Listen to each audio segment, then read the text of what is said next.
What is going on, everybody? ZachRC here, welcome back to the channel, and welcome back to episode number 26 today of the F1 2021 driver career for the Singapore Grand Prix, round number 14 of the championship. Hope you guys enjoyed the return to driver career in the last episode in Russia. Go check that one out if you haven't already. Before we get into this one as well, make sure to like, share and subscribe, try to continue to push to 1,000 subscribers. And yeah, I'm very excited for the Singapore Grand Prix, but I'm praying on one condition in terms of the weather, that it's not going to be wet.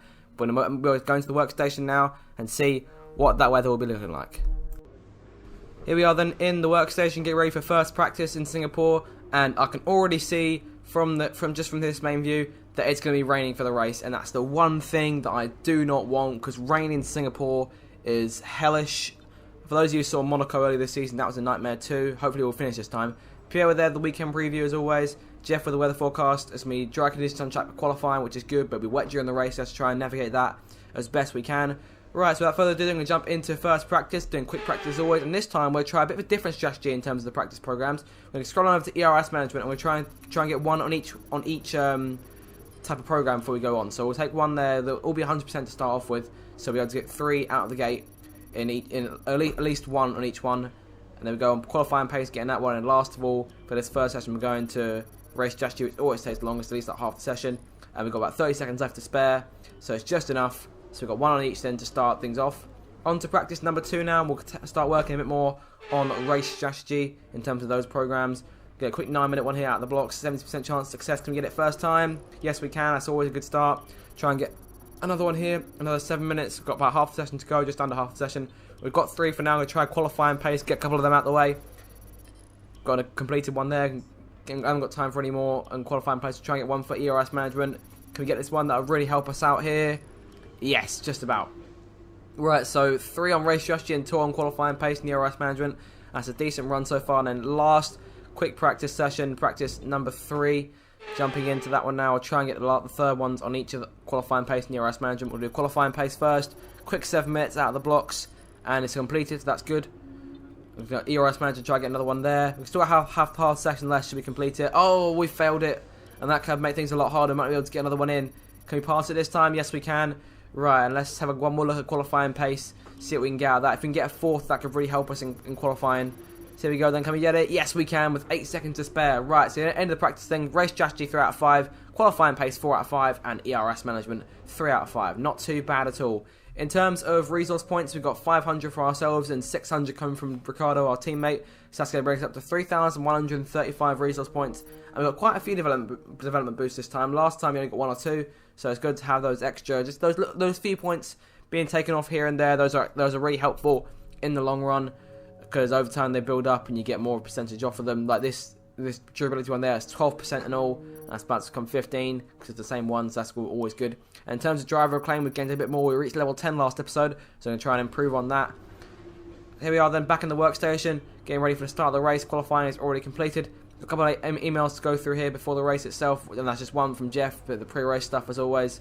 Prepare as best we can, but the rest is up to you. Go out there and do what you do best. We'll try our best, but of course it's raining, so I'm not 100% looking forward to it, because Singapore in the night in the dry is alright. We won the rivalry during qualifying over Alonso, so we'll be able to pick a new one hopefully at the start of the next episode. So look forward to that. Try and potentially go against someone else who we'll probably try to beat. So it should be more of a challenge, and this race will be a challenge in itself. So look forward to this one, and make sure to stick around because it'll be a very exciting race indeed. Here we go. Against the spectacular backdrop of the Singapore skyline, Formula One returns once again to do battle in what tends to become something of an endurance race, with the notorious sauna-like temperatures in the cockpit making for an extremely physically challenging Grand Prix. We have a high risk of a safety car here today, as the abundance of tight corners mixed with these wet conditions could put a few cars off into the barriers. 23 turns then, 13 to the left and 10 to the right, make up the 3.1-mile lap of Marina Bay. Anthony Davidson is alongside me today, nice and dry up here in the commentary box. But how are you, Ant? Looking forward to the race? I'm very well, thank you, Crofty. Forgot my umbrella on the way up to the box, so I'm a little bit soggy, but I'll dry out soon enough. It's going to be an interesting race in this weather. Obviously, your strategy changes completely once it starts raining, as overtaking is a lot easier in the wet. The focus moves away from pure aerodynamic efficiency and tyre management, and of course the driver themselves can always make more of a difference in these conditions than in the dry.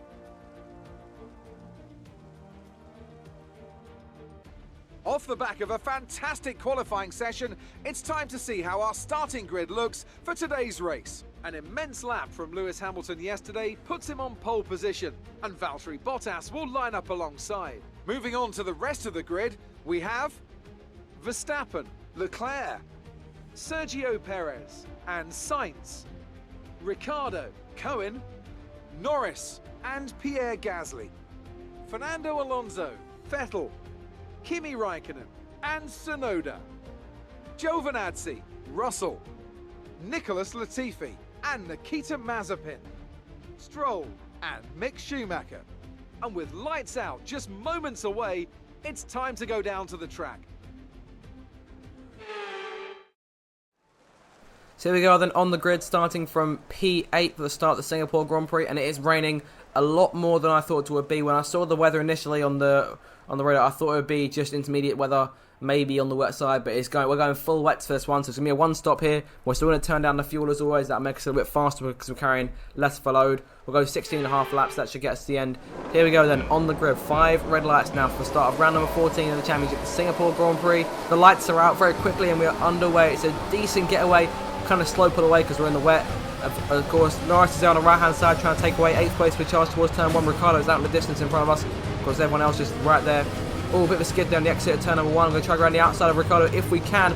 Can we pull that one off? Oh, that was a nice move around the outside of our teammate Ricciardo, and that puts us up into 7th place already. It's a good start. Our next target then in the Ferrari, Carlos Sainz. Trying to make our way around the outside of him. It came very close to contact there. I had to swerve out of the way.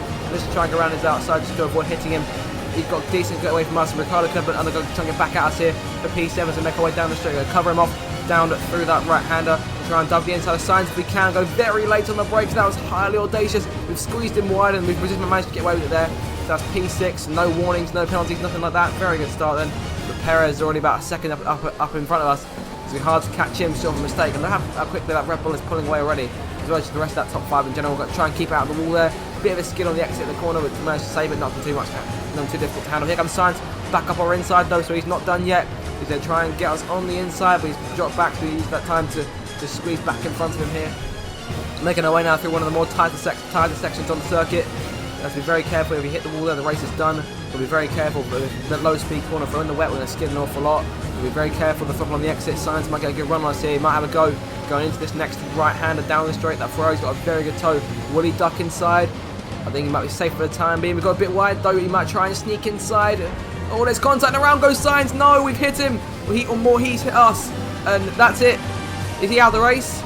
Not sure. Yes, he is. And it's looking like maybe a virtual safety car. Yep, virtual safety car. No, full safety car then.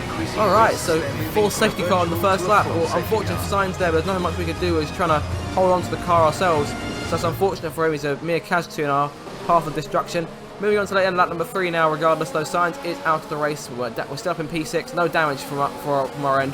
About to go back to racing here. We've got to catch up. We've managed to catch up back to Perez thanks to that safety car. So now we're going to get led away by Hamilton and Bottas up front, who lead the back to the green. Ricciardo's already had enough. He's going to have a go at us here, down towards that first corner. He's going to back out of it though. Smart game. Just trying to play the long game in terms of McLaren. Oh, we've got a massive skid there through turn 1. We're very lucky to not end up with a warning. Ricciardo's now on our inside. The Australian trying to get underneath us, but can't do it. We almost hit the wall there on the exit of that last turn, but we managed to get back in front of him from here. He's got on the outside. We're forcing him all the way around. He's got no choice but to duck back in behind us. We hit the wall there. No damage though, fortunately. Well, nothing much for anything to come up and make the change strategy. Ricciardo's there. We're squeezing towards the wall to avoid him getting a run. Here comes Lando Norris. Might try and capitalise. The 2 old teammates, one of which I replaced at McLaren, now going head to head behind me. But it looks like Ricciardo's got the edge there, so good enough. There's a couple more points for the Constructors' Championship we can hold on to in our attempt to catch Ferrari, who may have been dealt a huge blow here with Sainz out of the race. Here comes Ricciardo then back up our inside, lap number 5. He's got a much better run this time. He's gone over the curb there, so a bit of a poor exit from both of us. Norris could try and take advantage of one of us making a mistake. We're still side by side, just left-hander though. We're going to have to go on the inside and get the edge for the time being. But Ricciardo's still there. He's not done yet. Here he comes back around the outside. It's going to be very tight going to this next left-hander. And normally we'd see position here, but I'm trying not to as best I can. Bit of contact there, a little bit of wheel banging, but we're both okay. No damage gained. No damage done, sorry. Ricciardo goes over the curb there. Managed to squeeze back in front of him just about. I mean, in terms of what's going in front of us, look at the gap there. 7.3 seconds within like a lap and a half of this restart. A bit of a skid there off the last corner. Managed to get away here. And we're told about a change in strategy here. We're switching intermediate tyres, so it's drying up, according to Jeff. However, I'm still a bit unsure coming to the end of the lap as to what to do, because I'm thinking it still doesn't feel dry enough for intermediate tyres. But it looks like some of the leaders are coming in, so we're going to try and do what they do. That was the main plan. That's a good thing in this situation. They're so far up in front of us, because we've got a bit of time to think about it. And we're going to come into the pits and take Jeff's advice and confirm the change. Going into the pits for our first of the race. Go back onto the track though, so we're going to try and slow the car down, because the pit entry at Singapore is very, very tight, and I really don't like it personally. Right, coming into the pits then for our first and only stop of the race, falling down to P13 to enter the pits, and then on goes the change. But for some reason they changed my wing as well. What's going on? Why are they changing my wing? There's no damage on there that really compromises our race. We're going to slow down, lose a lot of places here, and that could really ruin us. And when everyone's so close together in this wet weather, we're going to gain quite a few places. I feel bad for Giovinazzi there, because everyone's double stack over at Alfa Romeo. But George Russell and Sebastian Vettel have both come out in front of us here, so we're down to P15. And that's very unfortunate, and that could mean the potential of Ricciardo and Norris get in front of us too when they come into the pits on potential on the next lap. Not quite sure when they're pitting, but coming out behind the Williams and the Aston Martin here, we attempt to catch Russell as quickly as we can, because we're in a McLaren using the Williams. We should be able to catch him pretty easily and make the pass. Hopefully he won't give us too much challenge over the course of the race. Moving on to the end of lap number 6 now, got the usual cycle of other drivers coming to the pit lane. There's Stroll there in the Aston Martin, he's into the pits. Latifi's there. Any more cars? We've passed Tsunoda there, and well, there he goes, Tsunoda. And there is Norris, and there is Ricciardo just in front. And that is unfortunate. We've lost 2 places in the pit stops there, because they chose to change my front wing. So Lando Norris now in the Alpine will be our next target. We've got to try and fight back in on his claims and points. End of lap number 7 now. A couple more drivers into the pits, the last few in the cycle, and that should bring us hopefully back inside the points. That should do us very, very nicely. We're still right on Norris's tail here. We've really closed in over the last lap or so, and Russell's not too far in front either. We're going to try to go around the outside like we did with Ricciardo earlier on in the race. Got to keep an eye on Snow, because he's only a second behind him, or less than a second now. I'm mistaken, we could easily fall behind him. Got to make sure not to compromise our racing, attacking Norris too much. We're right behind him though, using our ERS to our advantage, trying to get away, but he's got a very good exit there. We should be able to reel him back in though, to make our way towards that next left hander. We could go for a very audacious dive to the inside, but Norris is one step ahead. He defends inside, and that's a brilliant piece of defending from him. And I'm really hoping that, a bit of a skid there. Really hoping the F122, the AI is still as good as this. I'm hearing they're adaptive, so hopefully it'll be a bit better. On to lap number 9 now, we're still right behind Norris. We'll try and make our way past him this time around. Hopefully we'll be able to get alongside him before he can think about defending anywhere. We've got on the inside there, managed to squeeze in. He's got away once again, but we're still right there alongside him. Reeling him in with the help of that ERS battery. We're towards the wall here. We should be able to get him around the outside. If we can outbrake him, that'll do us nicely. He's still there on our inside. I have to try and cut him off a little bit, but he's backed out just in time. Bit of a skid there once again. We've managed to get away with it though, and we're up into P9. So our next target now is the Williams of George Russell. So we've still got a couple more laps to go, with plenty of time to catch him. I see no reason why we can't. On to that end lap number 12 now. A couple of laps later, start lap 13. We've got just 3 laps to go. Ricciardo's pulled off in the distance. He's currently challenging, I believe. I'm not entirely sure who that is in the green car. I'm thinking that's Sebastian Vettel. There goes Russell, trying to make a pass around. We're trying to make a pass on Russell around the outside, but he's got a terrible exit there, so we might be able to have a go at him down this next straight. If we can dive inside of him here. Cut the corner a little bit, managed to get away with it though. Part through past Russell, up the inside, and Norris will be able to have a go at him as well, because Russell's got a terrible exit there. We've already gained 7 tenths on him. And here comes Norris looking around on the inside. Will he be able to get the Brit? No, his mate on the inside. It's going to be tight.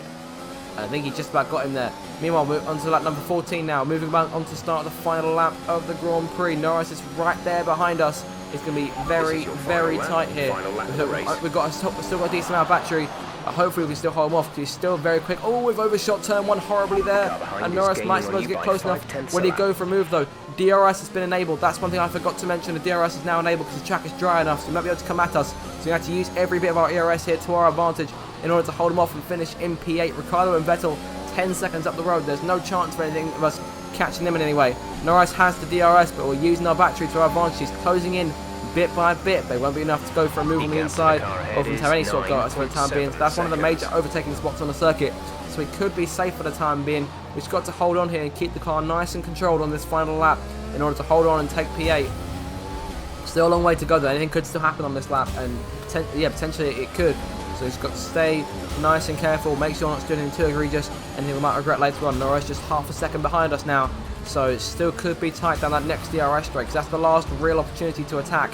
If we hold him off there, then we should be all okay. So here we go now, making our way through that very tight, low-speed left-hander. Try not to get on the curb too much, try not to skim the exit. That was a very nice getaway, at least compared to what it could have been. And now Norris is closing in on us here. He's just about 3/10 behind, but he's not going to go for anything for the time being though. Any mistakes though, like I say, it could still get us. Lewis has won the race up front. He's controlled things from start to finish, so well deserved for him. Mercedes haven't done too well this season. It's been all Red Bull so far, so it's good for them to be trying to get back in it. And now Norris still right there behind us, making mistakes here, left, right and centre. We've hit the wall, but Norris has tried to go inside at the same time, and he almost overcorrected, and that could have been deathly for him. Last couple of corners now, we're into the final sector of the lap. We've hit the wall again, no wing damage though, we're still getting away okay. Final couple of corners now, I think we may have just done enough, unless he closes in on us here, down this last straight. It's going to be very tight to the last left-hander, but we're just about holding off and gone wide there, so he could get us, but no, it's not going to be enough, and we'll take P8 there. That's the end of the race. We'll see you in Parc Fermé.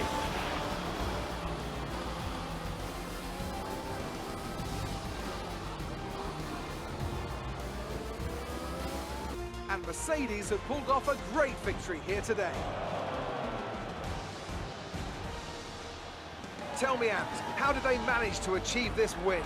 Well, they played the safety car to absolute perfection. There are so many factors to worry about once the race is neutralised. I mean, do you pit for fresh rubber? Do you have the space behind you? How much fuel can you save?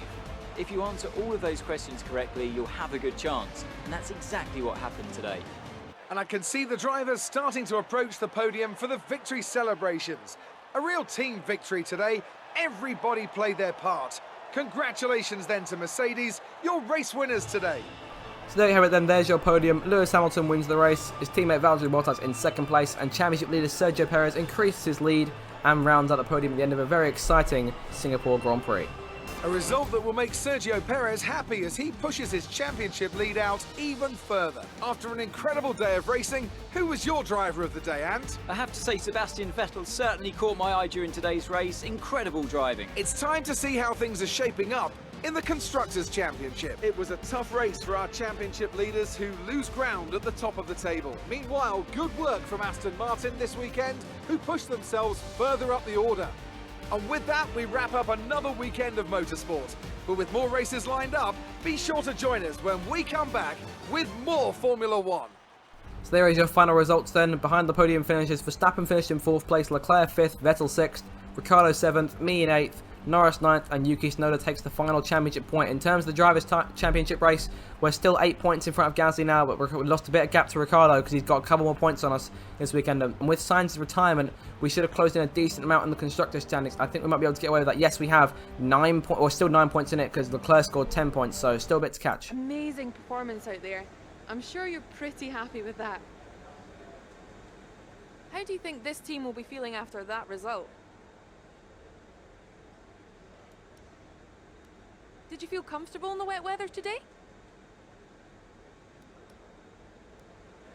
Appreciate your time. Alright, in terms of driver acclaim then, we've almost reached the end of level 10 already, so that's very, very good stuff there. I'm very pleased about that. That race, to be honest, it went a lot better than I expected it to go. It could have gone horribly, horribly wrong, but we managed to see it through. And with that wing repair, for some reason, they managed to go through in that first pit stop. I could have turned it off, but I didn't really feel like there was any damage to repair. I didn't really think about it too much. We've got an upgrade coming through in literally a day's time. Then it's the Japanese Grand Prix on the Thursday. So we're going to have a look here, some more aerodynamics upgrades if we can. Yep, there's a good aero one there. We'll go for a powertrain upgrade too on the pistons here. So should be able to get that one done. We could potentially rush it, you never know. I mean, it's 20% failure chance for standards and 45 for rush. Best not to risk it. Let's go standard. And that's the majority of our 3k resource points all gone there. So I reckon that's good usage. We're still right there behind Ferrari and could potentially get to be the third best team by the end of the season. And hopefully that will reflect the constructor standings. We've got to make a change here to our turbochargers because that was run out over the course of the race. So we fixed that. We'll get that going. The last part there for the rest of the season. We're going to advance time now, and there's our air filter upgrade that's gone through on the powertrain. That's all good, and there it is, the next track on the calendar, the Suzuka circuit for the Japanese Grand Prix. No more resource points gained over the course of that little week there. We didn't get any weekly resources, so all good. So nothing new there. I mean, in terms of upgrades, we're still pushing through them. I mean, we haven't done loads so far this season, but regardless, that will be the end of the video, you guys. I do hope you've enjoyed it. If you did, then make sure to smash the like button, hit the subscribe button. Once again, we're trying to continue to push towards 1,000 subscribers. I hope you're enjoying the Driver Career Series as of right now. If you're new around here, make sure to check out the playlist to get yourself all updated. And until then, you guys, I shall see you in my next video. Thanks so much for watching, and have a great day. I'll see you later. Goodbye.